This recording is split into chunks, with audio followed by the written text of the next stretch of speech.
ওই অসৎ উদ্দেশ্যে মানুষের কাছ থেকে অর্থ আদায়ের জন্য, হ্যারাস করার জন্য, ভয় দেখানোর জন্য অপরাধটা হয়তো করেছেন 5 জন কি 10 জন, ওখানে আরও 300 লোকের নাম দিয়ে মামলা দায়ের হচ্ছে।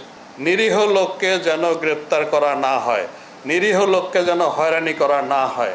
শিক্ষিতের হার বেড়েছে, সবাই নিজের হাতে লিখে নিয়ে আসেন, এবং যখন একজন কমপ্লেনেন্ট, যাকে আমরা আইনের ভাষায় বাদী বলি, উনি যখন নিয়ে আসেন তখন আমাদের উপরে এটা আমাদের আইনে কম্পালশন, আমরা এর বাইরে যেতে পারি না, ওইটা আমাদেরকে পুলিশকে মামলা হিসেবে রুজু করতে হয়। এবং এখানে ইট ডাজন্ট ম্যাটার যে এটা সত্য না মিথ্যা, এই যাচাই করার আমার কোনো সুযোগ নেই।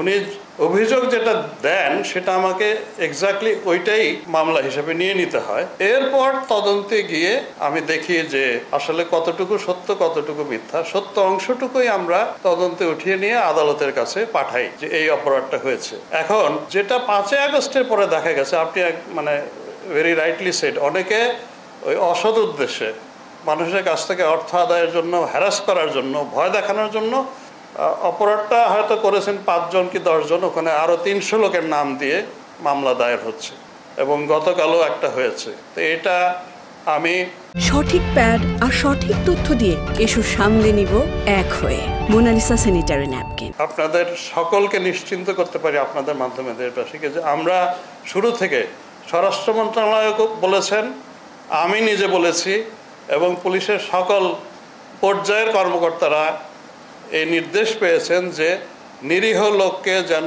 গ্রেপ্তার করা না হয়, নিরীহ লোককে যেন হয়রানি করা না হয়।